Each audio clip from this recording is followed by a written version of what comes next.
Before we get to the interview, I'd like to take a quick moment to talk with you about a need we have. As we've mentioned in the middle of our podcasts for the last few months, we're working on a project to raise a little over $20,000 this year to help us conduct small church pastor workshops in Indonesia, Malaysia, Austria, Switzerland, and Germany. So far, we've received about $15,000 through your generosity.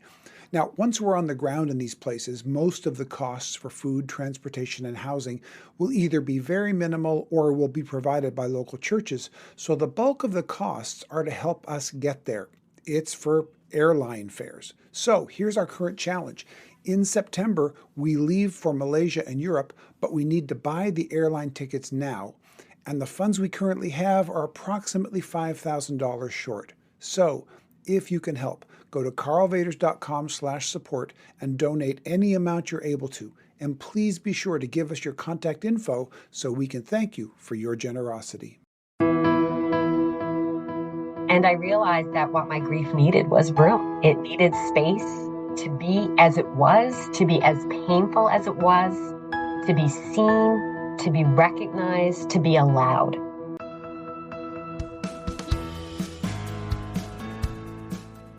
Hi, I'm Karl Vaters, and welcome to the Church Lobby, Conversations on Faith and Ministry. My guest in this episode is Leanne Friesen, and we're going to talk about grief. Specifically, we'll talk about how we as pastors can help give people the room to process the grief they go through when they're dealing with a profound loss. And we'll talk about how to process those feelings when we have loss as well. Leanne is a former pastor, and she's the author of Grieving Room, Making Space for All the Hard Things After Death and Loss. I'll be talking with her about the difficult but important principles she learned as she went through the death of her own sister more than a decade ago, and it can help us as well. And don't forget to stick around when the interview is done. I'll come back with some thoughts about how to face walking people through grief and being able to process our own feelings that get stirred up when we're helping others deal with grief.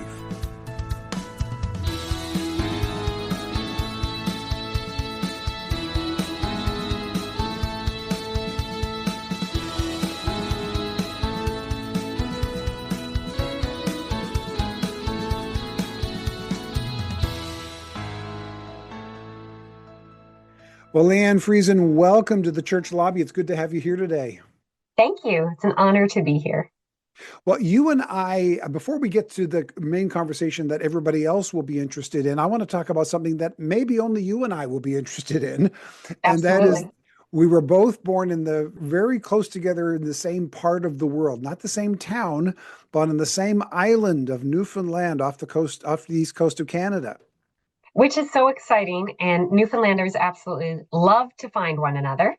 And you meet another Newfoundlander and you say, are you related to this one? Are you related to that one? Who do you know? And for anyone listening, we've already done that. And we've had a great time. Yeah, we have. You actually grew up on the island. Mm-hmm. I was born there and moved away to actually where you are now, to Hamilton, where both my sisters were born. So we've got multiple geographical connections here. And it is because these are not places where a lot of people are from. No, these are not heavily populated areas. It's hard to explain how random this is. So it's very, very cool. We'll still let you claim Newfoundlander status. Absolutely. Thank you. No, that is one of the things that everybody who goes to Newfoundland loves about it. It is one of the friendliest places. It's got a unique culture. Like, I still have yet to find proper words to describe to non-Newfoundlanders what the Newfoundland culture is like. But the people are extraordinarily friendly, extraordinarily welcoming, but it's also like, in some ways, like landing on a different planet. The accent is like nowhere else in the world. The culture is very different. And it's one of these places where people probably ought to visit more often than they do, because it really is a wonderful experience to go there. Yeah, everyone should go. You won't hear as much accent left with me. Now, I'm told, of course, as soon as I get talking to my parents, my siblings, or as soon as my feet hit the ground, it comes back in spades. But what sometimes happens to me is someone will go, were you American? And they'll pick up on a couple of words, and there's this little bit of nuance. So you might hear a little bit sneaking in here and there. Yeah. I'm hearing more of a mainland Canadian accent than a Newfoundland accent from you. Yeah. We call everywhere else mainlanders, which my husband takes great offense at, because he grew up on Vancouver Island, which was literally 4,000 kilometers from me. So as far apart as we could be in this giant country. And my mother always calls him a mainlander. And he's like, I grew up on Yeah. an island. Yeah. A smaller island than Newfoundland, by the way. Yeah. Again, one of the very interesting cultural things that makes Newfoundland unique is their way of identifying things and so on is very, very special. So anyway, that was of interest to us. Now we'll get to the stuff that might that Absolutely. will be of interest to others as well. You have written a book that I really enjoyed, isn't the right word, although I did. But I Mm, got a great deal out of it and really appreciated, and I believe will be a great benefit to a whole lot of the folks we talk to. It's called Grieving Room, Making Space for All the Hard Things After mhm, Death and Loss. And since the main audience for this podcast is pastors, we're often walking people through periods of grief, but we're not immune to grief ourselves, which of course you are not, which was the inspiration for the book. So start by giving us some understanding of where this book came from out of your own life experiences. Of course, this book came from a whole bunch of different things, but the main connection that, of course, will come out immediately in the book is I was a griever, and continue to be a griever. When I was 35, just over a decade ago now, my eldest sister, Roxanne, died after 8 years of fighting melanoma. And Mhm. I was thrust into just such a deep and profound grief. Now, what might be relevant to some of your listeners is I was a pastor at the time and had been a pastor for nearly a decade.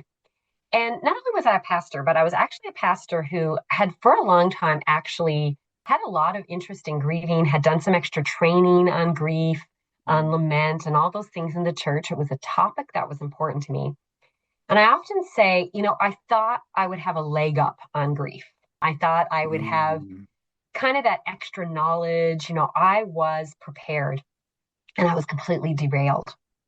So I went through grief as a pastor and Yeah. was suddenly seeing all the things that I had experienced with other people as a pastor on their journey with new eyes. And then thinking about all the people that I would now be supporting as grievers and what I had to learn, what I'd had to experience, which extended not just being a pastor, but as a human. And the title that I ended up coming up with for this book was Grieving Room. Of course, reminiscent of this term breathing room. We often talk about needing breathing room and realizing that as a griever, I needed room for my grief. Mm. And much of our preconceived notions are that grievers want to feel better, that grievers need to be fixed, whether we would use that term intentionally or not, that grievers need some solutions. And certainly as pastors, we want to be able to offer that to people or as anyone supporting someone in grief and as grievers. And Yeah. I realized that what my grief needed was room. It needed space to be as it was, to be as painful as it was, to be seen, to be recognized, to be allowed. So after a number of years, this book came to be as I reflected more on that. I began with an Instagram page. I run an Instagram page called at grieving.room, which has a really large community there, sharing little thoughts on grief. And this idea, you just felt the resonance over and over. And it ultimately turned into this book, which I always say is part memoir, but part grief survival guide. So I use my story, but really it's meant to be this picture of ways we can give grief room. Each chapter is a different type of room that grief needs. We need room for rage. We need room for Yeah. regret. We need room to never get over it. All these pieces. Yeah, and this is one of the things that really struck me and I appreciated right off the bat about the book. It's perfectly named because it is about providing room for grieving. And one of the things I appreciated right away was, as you reflected already, I don't think we handle grief well in our culture. And I think maybe I'm over idealizing it, but there seems to me in my study of history that there were times in a pre-technological age, maybe, where Mm, we naturally leaned into relationships because there was no TV to watch, there was no internet to hang mm, on. So you spent time sitting around with friends and family and telling stories and remembering people. And I think in that setting, there is a more natural place to grieve. And they had ceremonies and rituals and times that we think somehow we want to avoid. We want to get happy right away, and we don't allow for that to go through, which especially as Christians to me is weird because like Good Friday matters, right?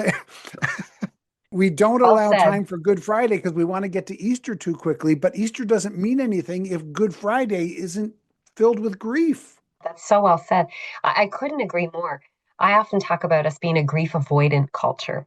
And it's that Mm, assumption that to feel sadness or to feel grief is bad, that it's a negative emotion. even though we see all throughout scripture so much space for lament and grief and rage, even, Yeah. and things that we want to quickly fix. Grieving hurts, it's painful, it's uncomfortable. So, of course, we want to get to the other side. And we do all kinds of things to try to avoid it, to try to avoid the yuckiness. You gave a good example, right? More and more. I know that, again, your podcast is focused to pastors.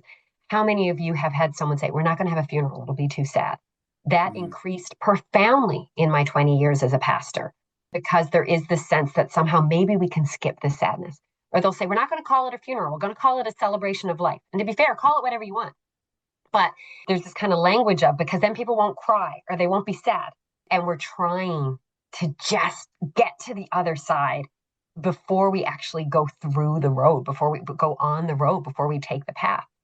Unfortunately, or maybe fortunately, the only way to the quote unquote other side of grief is to grieve. Yeah. And that's, we kind of want to find a way around it, but it's actually through grieving that we grieve. And so it makes sense that we want to do it. No one wants to feel those hard things, but we're not going to be able to skip it.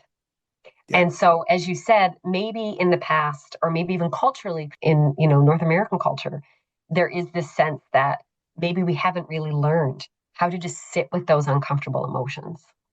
Yeah, yeah, and this is, I think, for me, one of the primary premises of the book that I think will really be helpful to us. You talk about grief, and you actually chapter each title a different type of room that a need for grieving. So just to give people some sense of it, some of the chapter titles are "Room to be Uncertain," "Room for the Grief Bubble." We'll talk about that in a little bit. "Room for the Roller Coaster," "Room for Rage." Check out the Psalms, folks. It's allowed.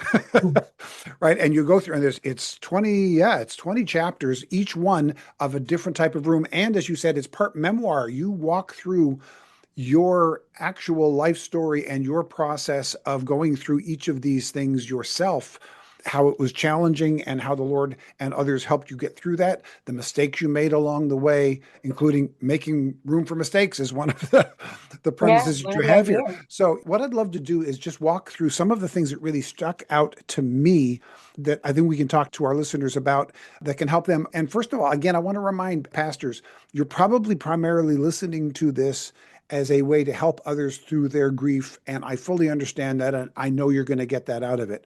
But I also want to talk to those who are experiencing their own grief, and maybe even some who have already done what Leanne talked about, whereas you have been grief avoidant for some of your own losses so far. Mm-hmm. And maybe this will be a reminder to pause and maybe even have to go back to address some things, because when we avoid grief, we avoid getting healthy, or we delay getting healthy, don't we?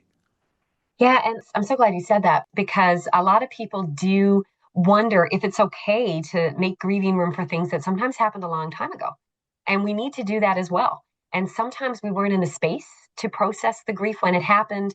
A common example is mom died and my life was so busy. I had little kids at home. I was overwhelmed and I don't know if I even grieved her.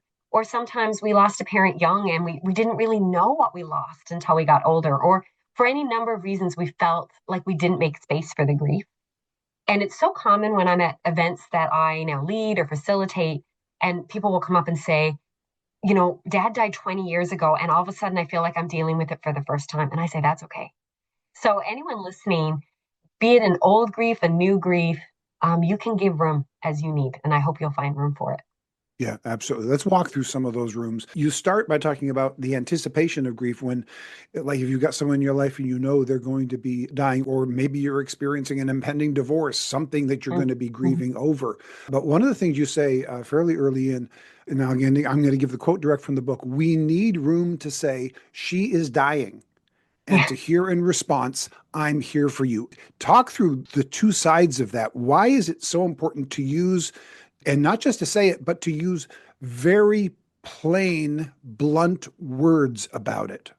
Well, that so speaks from my experience. And so, I was 35. I had this cherished, beloved sister dying in front of me.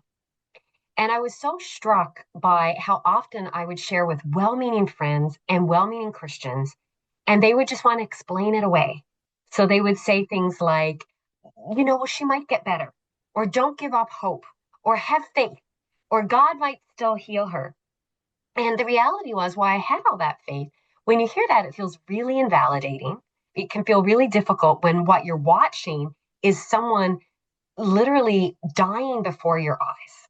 And so the juxtaposition of, seeing your sister lying in bed covered in tumors, no longer able to speak coherently, suffering and with each turn that she made. And then you try to share with someone, I'm at a hospice. It could be any day now they're dying. They say, oh, don't say that. Don't focus on that. Mm. You just feel so Yeah. alone. Yeah. You feel so profoundly alone in that moment with this traumatic thing that you're trying to make space for. And it's done with good intentions.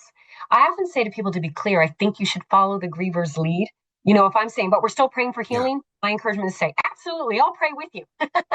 Yeah. And Yeah. so I often say anything that you're saying to correct a griever is maybe where you can roll it back a bit. And we actually inadvertently try to correct our grievers and people suffering in many ways, right? So that's a good example. My sister's dying. Oh, don't say that. You know what? If that's what I've said, Yeah. you can follow through with that, right? In the same way, I wouldn't recommend if they said, the doctors say she's dying, but I have hope, maybe that's not the time to jump in and say, are you sure? Yeah. Letting it be as what the person is in that moment. Yeah. But I think being willing to say dying is so important. And again, we're so adverse to that culturally Yeah. because there are times when people are dying and it is a profound, life altering experience for the living. And the nature of our modern culture is most of us haven't seen someone die and often haven't seen them die slowly. And the first time we go through that, it is an incredible experience to process. It is a meaningful experience. It is a painful experience. One of my dearest friends just lost a parent to cancer. And the weeks leading up to that, the amount of processing, just to process what they were seeing and experiencing, it is no simple thing. And so we need to make space to name things as they are. I was trying to process that my sister is about to die. Right. And this is so hard to say. And so the ability of someone to say, I'm here for you, I'm going to journey with you, you're not going to be alone in this, is so powerful. Now, in the Yeah. book, I tell a story of something that was so meaningful to me. And I want to say we do all these things with good intentions, right? We have to show each other grace. Because Yeah. sometimes I think people listen to these things, they go, I blew it. Oh, no. Da, da, da, da. No, we're trying. We want to just keep learning, right? And I remember going back home because she was from Newfoundland. And, we're at the hospice every day, the palliative care hospital. And it's just shocking how we're watching her disappear before us. Traumatic, in fact. And I was talking to my sister's sister-in-law about this one day, and I said, I'm just so tired of everyone coming in and saying, maybe it'll change, maybe it'll get better. Like it just felt ludicrous. And she said, oh, Leanne, you would have just loved the visit a couple days ago when you weren't here before you got back. And she explained that a dear family friend who'd actually grown up in Zimbabwe came into the hospital room.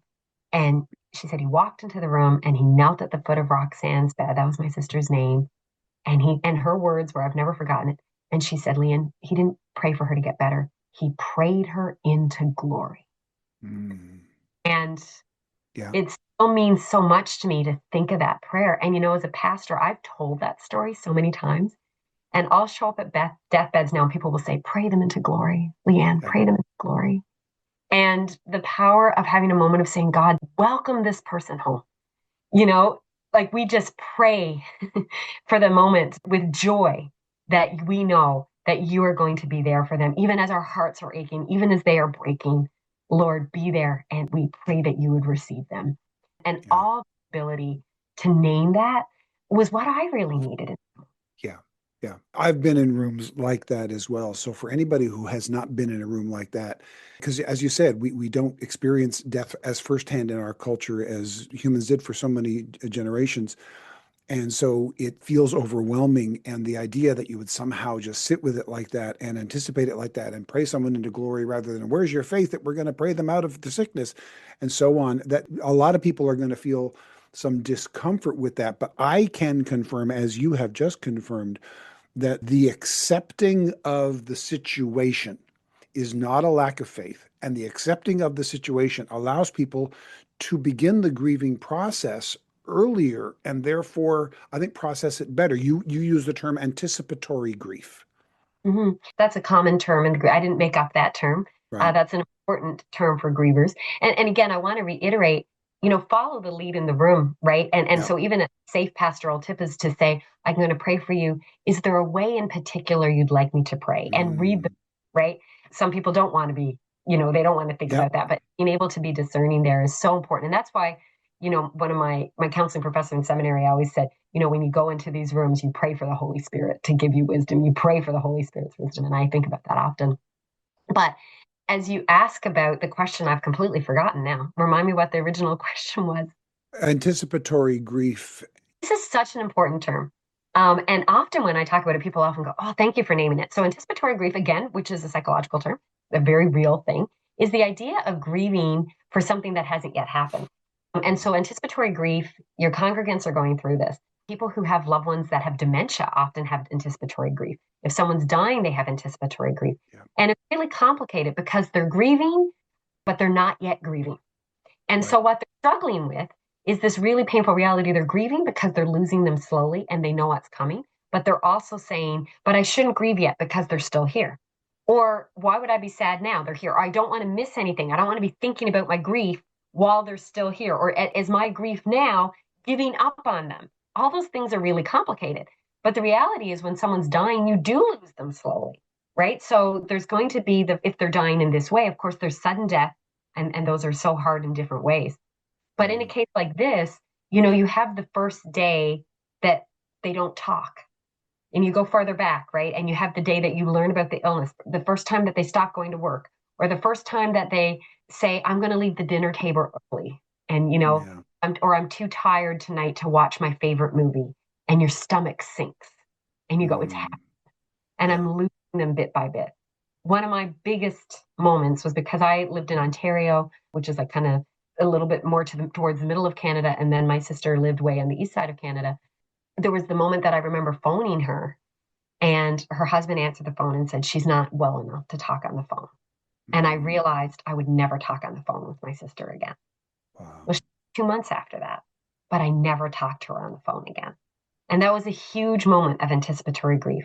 The loss is coming little by little by little. And so we need room for that grief as well.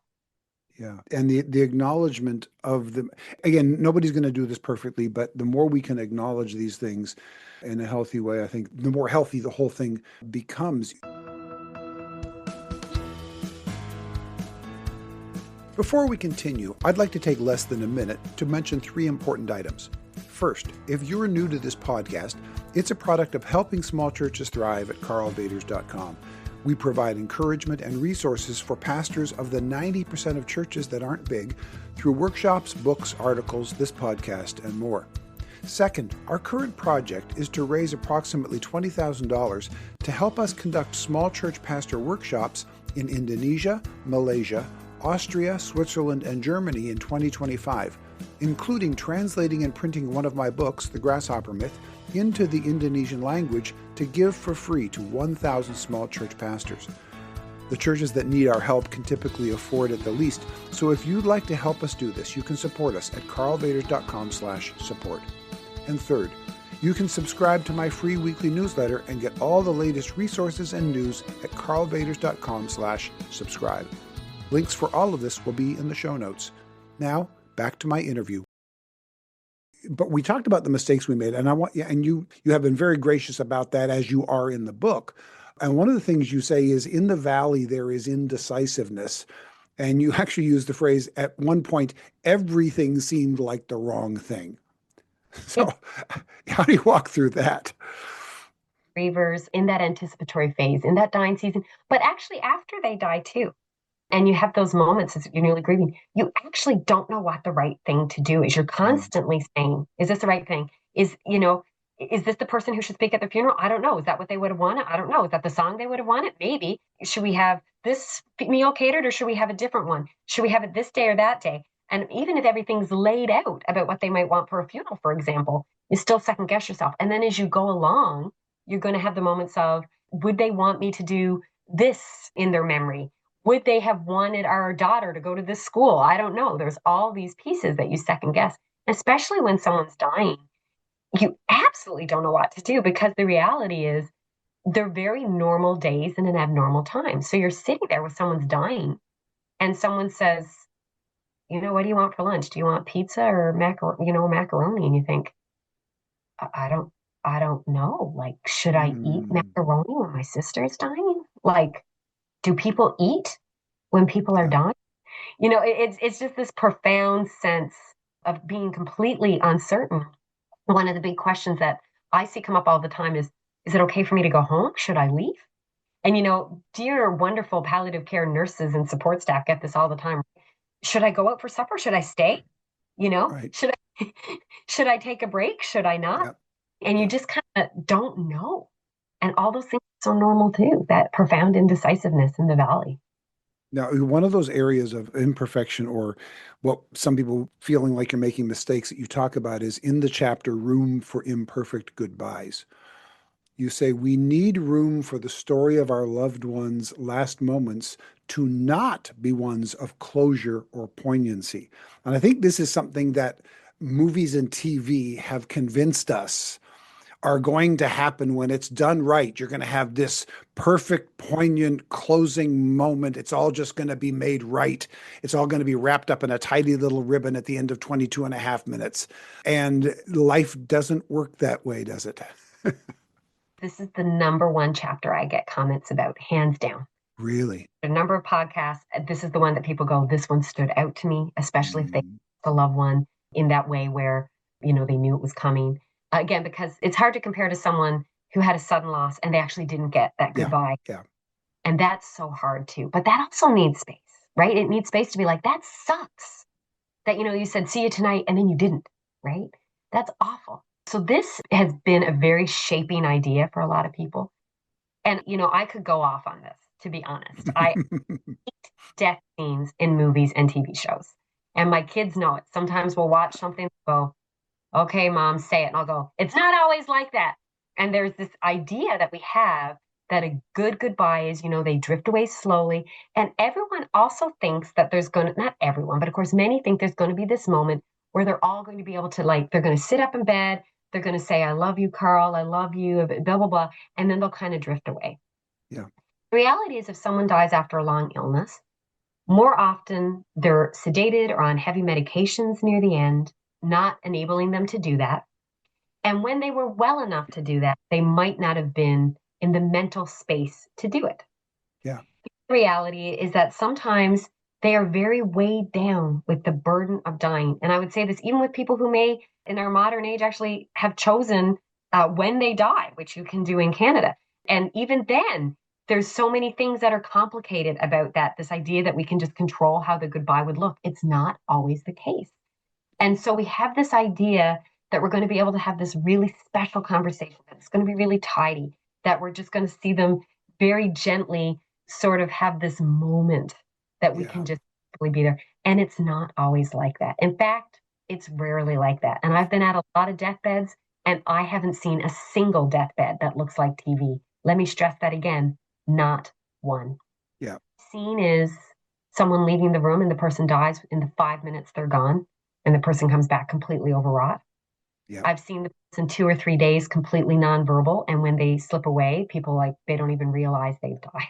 I see people who have passed away that are kind of wrestling near the end, and they're not at peace in the way we want to be them to be at peace, and they're wishing things were different, and they're still frustrated, and people wish they had this kind of embodiment of peace. I've seen really traumatic losses where there's a sudden change in health or something physically painful or really traumatizing that people watch, and they're quite traumatized by that death. And so when we carry the narrative of what a goodbye should be, it can be really painful for us because we feel cheated. I think it's okay to lament that we wish the goodbye had been different, that we wish we'd had the TV goodbye. But I Mm, to make space to realize our goodbyes, they're just what they were. They were as they were. And sometimes find that space maybe to create the goodbye that we didn't have. And that's sometimes what we do at funerals, or maybe at a graveside, or even months later at some moment that we find we're able to say to the person, even if they're not physically next to us, what we wish we could have said. So that's what I mean by making room for imperfect yeah. goodbye. I wish people understood that is so normal. And I've only become more convinced with that since the book came out because it comes up so often with people saying to me, that's what happened to me with my dad. That's what happened to me with my son. That's what happened to me with my friend. And I felt so guilty. I felt so Yeah. cheated. I felt like I'd done something wrong when really it just is how it is. Yeah. Yeah, yeah. No, I appreciate that very much because, yeah, I'm the same way. As you said, you've never seen the perfect closure goodbye TV moment happen in actual real life. I haven't seen it either. I've heard of situations where something like that has been there and it's been a profound moment for them. But 9 out of 10, 99 out of 100 or more, you end up going, oh, the last thing I said to them was this, or the last thing they said to me was this. I can't believe because of all the things, all the emotions that are being struggled with. And it is more likely that the last thing you say to them or the last thing they said to you is going to be either neutral and pedestrian or inappropriate than it's going to be profound. Again, assuming this is someone who maybe died after a long illness, the reality is if they're coherent enough to say something really meaningful to you, that means their death has come a bit more sudden than you anticipated, Hmm. right? Because Yep. again, like say a death with cancer, if they are being appropriately medicated to manage the pain, they likely are sleeping a lot near the end. Yeah. And I don't think we always put those pieces together, right? That when someone is really able to articulate in that deeply meaningful way, it probably means that they're not that near the end yet. Or if they are, it means something changed really quickly. I don't say this to like undermine those type of deaths, because I'm sure there's people listening going, well, it happened to me. I'm so glad. Yeah. But often people really do feel that sense of really being cheated. And I want to say, first of all, it's okay to lament feeling cheated and frustrated. And I hope you'll know that there's room for your goodbye to be meaningful. I know I shared this story at some point recently, and I was thinking back to a TV show I saw years ago. The show is How I Met Your Mother. Some people might have seen it through the years, but there's an episode that they share clips of on TV all the time because there's a season where a character named Marshall's father dies, and he would have been in his late 20s. He dies of a heart attack. They do a great, that scene. I've seen it on my Insta threads, tons with grievers sharing this scene when he hears his father died. They didn't actually tell the actor they were going to do that, so they got a really authentic reaction. Mm. And he goes, I'm not ready for this. So it's really profound. But in the next episode, because I love watching things about grief and learning from them, he's really upset because he listens to a voicemail from his father. And in the voicemail, he's like, these are my dad's last words. And everyone else has these amazing last words from their dad. Like they have these really meaningful last words. And when he listens to his voicemail, his dad says, by the way, have you watched Crocodile Dundee 3? It really holds up. And he's really upset about this. I can't believe these were my dad's last words. Well, what's interesting is the episode ends is he listens again and then there's like a bit of static and he realizes there was more to the message. And he says, oh, sorry, I was still on the phone there. And I can't remember exactly what it was, but something like, I love you. And he says, oh, my dad's last words were, I love you. But then it cuts to the funeral and each of them are sharing their last words. And he says, and my dad's last words to me were, have you watched Crocodile Dundee 3? It really holds up. And the room laughs. And I love that scene because it's this moment of realizing actually that first goodbye was really beautiful in its own way. It speaks to the relationship, it speaks to Mhm. something profound about this person. And it was actually so special to him that he ended up wanting to keep that part of the story. I think that is a great analogy of often what happens in our Yeah. goodbye. Yeah. Plus, most of us don't go through every moment of every day being profound and articulate. So, what's the likelihood that we're going to be that at that point either? It's probably going to be much more mundane and everyday for all of us because that's how every day is for us. Yeah. Yeah. Yeah. So, you talk about one of your chapters is room for the grief bubble. Tell us a little bit. What's the grief bubble? It's not an official term. It's Okay. one that I started using for myself because I found it to be true. And I often also compared it to like walking around with an astronaut helmet on. And I felt like I was living in a bubble where the rest of the world was just slightly outside me. And when I Mm. talk to grievers in the earliest seasons of their grief and when their grief is most profound, I think it's an accurate description of what people often feel. This sense that there's a distance between themselves and everybody else. You are actually swimming in your grief. Your grief is on your mind all the time. I think it's important to understand that as grievers, how normal that is. that all you're seeing is a lens of grief. But it's also important for those of us who want to support grievers to understand that the grievers are in a grief bubble. Because sometimes we will say things like, I didn't want to say anything to them because I didn't want to remind them. Friend, there's no such thing. They think about it all the time. They live in a grief bubble. When you bring it up, you just enter the bubble with them for a moment. When we remember that they are living in this constantly, all the things you're saying, all the things you're framing, they are seeing through a lens of grief. And that sense of feeling very isolated from others is really normal when you're grieving. Yeah. Yeah. So again, and your solution is leave room for people to do that. Another thing you talk about that I think is one of these things that we are avoidant of in our culture is room for regret. We live in a no regrets culture. I mean, it's just regrets. I've had a few, but then again, too few to mention, right? We put it in songs. We hate regret so much. But one of the things you say in it is that you found yourself grieving things that never happened, things that will never be. Talk to us about, because that's part of the process. As one of the things that I remember about that chapter is as important anniversaries and events come along, and it's your first one without them, those kinds of things. Walk us through that process and how important that is to leave room for. When we're grieving, anyone who grieves, no, you don't just grieve the things you lost. You grieve the things you hoped for. You grieve the things that might have been and that would have been. And so when someone loses a child, they don't just think about the 10-year-old that they lost.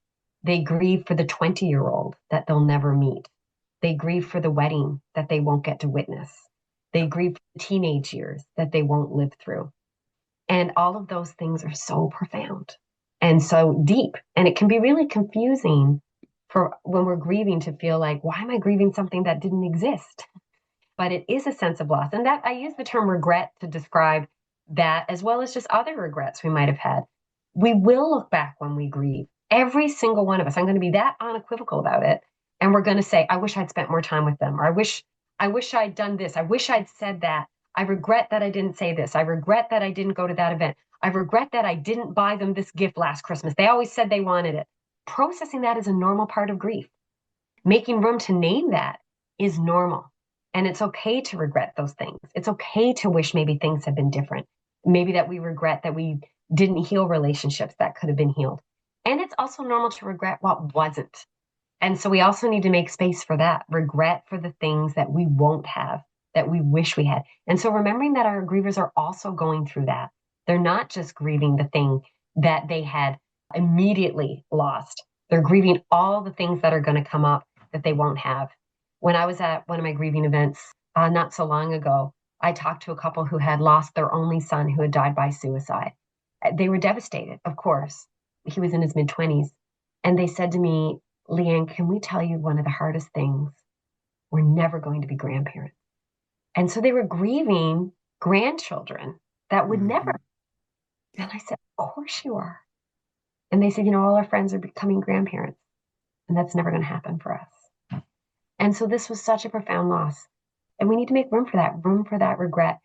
And in that moment, making room doesn't look like saying, but think of all the other wonderful things in your life. It doesn't look like saying, oh, there's other children at church that you could become adopted grandparents to.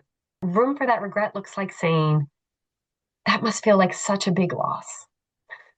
Yeah. I'm so sorry. Yeah. There might be time later to share those other things, but making them have room for that regret, I think is really important.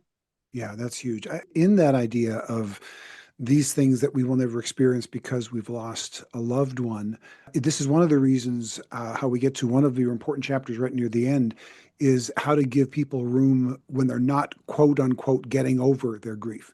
In fact, I want to talk about that in our bonus material because I think it's important, but it can stand alone. So anybody who's interested in that, and especially if you're a pastor and you've experienced walking people through and they can't seem to get over it, how do you help them in that situation? How do you give them room to be okay not getting over it? Because there's going to be things that are always going to be missed out on and so on. So how do you deal with that? So if you're interested in that, You can get that in one of two ways. All of the bonus content that we ever produce for any of these podcasts, you can go to karlvaters.com/support. And if you become a regular partner financially, you'll get a bunch of bonus things, including all the bonus content. Or if you just want the bonus content from the podcast, go to karlvaters.com/subscribe. Subscribe to our weekly newsletter. You get a free one every Friday. And the links to the bonus content are only available to our supporters and our subscribers. And we're going to talk, especially to pastors, about how to help people who don't seem to be getting over their grief and how do you give them room for that to take place. But before we start to bring this in for a landing and get to the lightning round questions for you, you say if you're supporting a grieving friend, one of the greatest gifts you can give is the room to talk about it. How important it is it to just give people the space to be able to say what they need to say, even if they don't know what they want to say?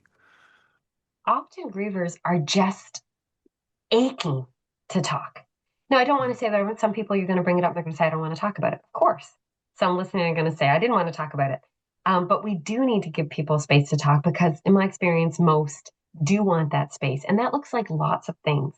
I know for me, the ability to just talk about what happened the day she died, it was traumatic. I had lived through a trauma. I watched my sister die in front of me. For many, especially if you're pastors, you've got to realize a congregant has just experienced something completely earth-shattering. And so they're processing that.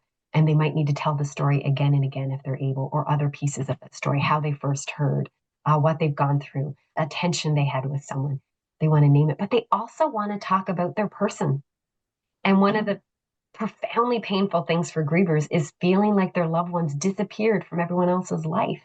People aren't saying their name. They're avoiding talking about them. And so the ability to just say, tell me what they were like. Tell me what you're feeling. And so I think it's an incredible gift to meet with a griever. And pastorally, I always tried to do this a couple months in and just say, what do you want to talk about? Tell me what it's been like. Tell me what you're going through. And I will say, recognizing we're talking to pastors, the reality is you're not going to hear anything new.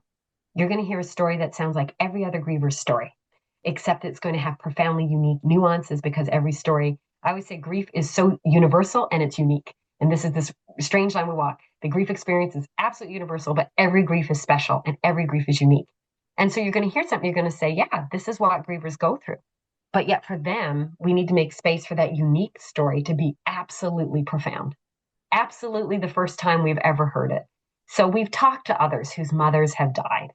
And, we could give a million thoughts on how that can look. But for this person, this is the first mother they've had die. And their experience of going through that is so unique and life shaping to them that the ability to talk about it is a great gift. Yeah. Well, I hope and pray that the time that we've given you today to talk through it has given you space, given you room to process your grief for the loss of your sister Roxanne as well. Sometimes just being able to do that and to talk it through again, hopefully is a healing process. But before we let you go to that and we record the bonus content, let's go through the lightning round questions. I got 4 questions that everybody gets. All right. Question number 1. What are the biggest changes you've seen in your field of ministry in the last few years, and how have you adapted to them? Well, I have 2 different fields. So I was a pastor for 18 years. The last 2 years, I am actually the executive minister of my denomination, which is a Baptist family of 300 churches in Ontario. So I'll answer for the latter. A significant change is the change in how the amount of people becoming pastors and how they're becoming pastors.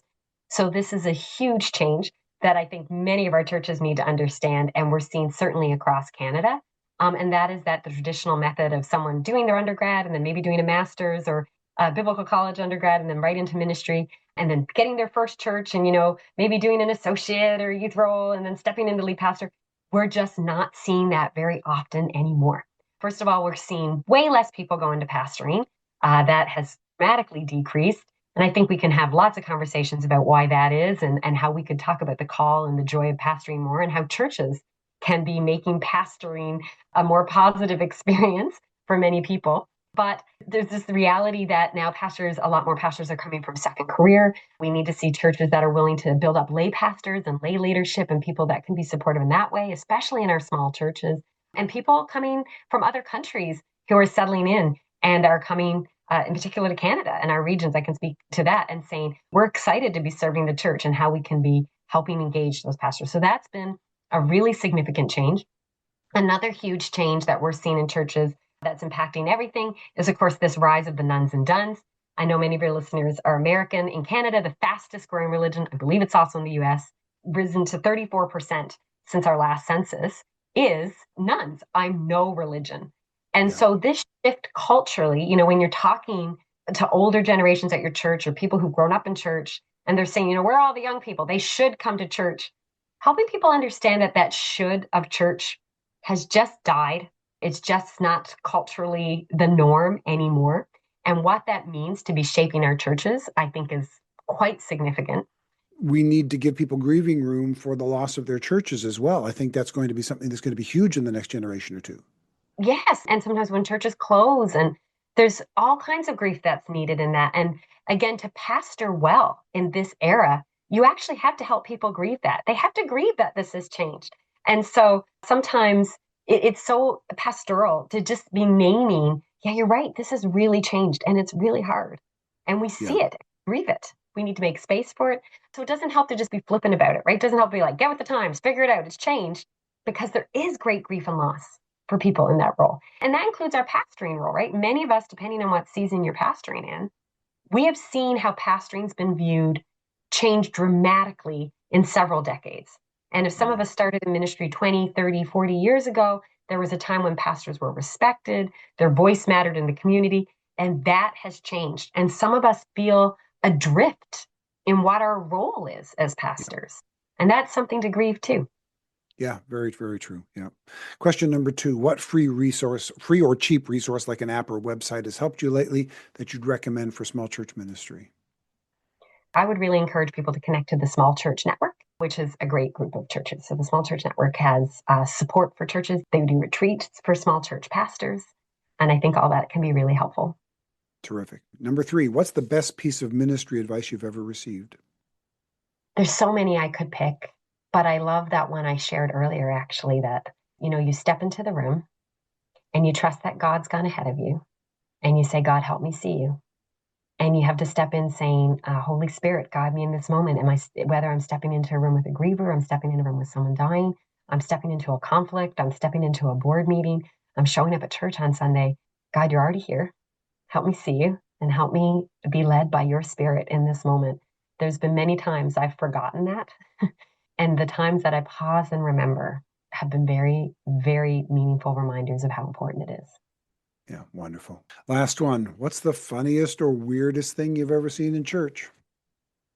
Oh, there's so many. I'm actually going to do one that I just saw last week because I could pick tons, but this was just this week. And I was sitting in church. I now attend the church I once pastored, and they have a new pastor. And he preaches a little bit longer than the church is used to. They're adjusting, and he jokes about it. And it was an absolutely delightful moment. And he was sharing about different ways we experience God. And he said, I really connect through learning and through studying and through engaging in that way. And he said, I know, so for me, a sermon is really where I feel God's presence. And he said, I know that's not true in the same way for all of you. And a gentleman just about 3 rows over, older adult with cognitive delays, said extremely loudly, no, it isn't. And the whole back section of the church just lost it. And I felt so bad for this pastor because I could tell he didn't know what we were laughing at. And there's so many. And I just thought, oh man, I could laugh thinking like church is such a delight. And I said to him after, I said, this is what happened. We weren't laughing at you. But there's so many. I mean, I grew up in Newfoundland with testimony periods, which is where anyone could get up and say things. Oh, yeah. You want to get going, we laugh. And I still laugh when I remember some dear woman getting up, and often for testimony periods, people would quote a song. And she said with a completely straight face, Amazing Grace, how sweet the sound that saved a witch like me. Church is wonderful. Aren't churches just wonderful? I don't know if that was that a mistake or a confession. I don't know. I think her whole life she just thought it was witch. Yeah, that's probably what it was. Just as, And so church is just such a delight, right? You just have these Yeah. moments we laugh. And so, but that was that when I first shared, that just happened recently. And we took a while to recover because he said it so vehemently. Yeah. And That's great. That's great. Yeah, I love that one. We're going to pause and then we're going to go into the bonus content again. We'll put the links in the show notes of how you can get all the bonus content if you want. We're going to talk about, as pastors, how do we help people and give them room when they're not, quote, getting over their grief. But if people want to reach out to you to get any information or follow up with anything, what's the best way for people to get in touch with you? Yeah, I encourage you to check out my Instagram page. I will confess it's gone a little bit dormant for a few months. I'm looking forward to reviving it in the weeks to come. I had a really busy season in my life, but at grieving.room on Instagram. And you can also go to my website, leannefriesen.com, which again does need some updating, but also you can get my contact information there. Got it. All those links will be in the show notes. Leanne, thank you so much for your time today. Thank you. Well, grief is hard. That is not the most profound statement ever uttered, but it's certainly one of the truest. Grief is hard, and we don't like facing hard things. So, as Leanne mentioned, we often spend more time avoiding them than dealing with them. But one of the most profound truths that I've learned as a pastor, and quite simply as an adult, is that the longer we delay dealing with hard things, the bigger and more difficult they become. So, if you're dealing with unprocessed grief, first of all, I hope this episode has helped you. Secondly, pick up Leanne's book for even more help to do it well. And finally, if you are a pastor or you're in any position where you're helping people process through their grief, give them the room to do that, but also make sure that you're processing the toll that it takes on you when you walk with people through those difficult seasons. One of the characteristics about Jesus that we learn from Scripture is that he was acquainted with grief, so we know that he will walk with us through our grief as well. This episode was produced by Veronica Beaver. It was edited by Phil Vaters. Original theme music was written and performed by Jack Wilkins of jackwilkinsmusic.com. The graphic design is by Solomon Joy. And me, I'm Karl Vaters, and I hope to talk with you again in the church lobby.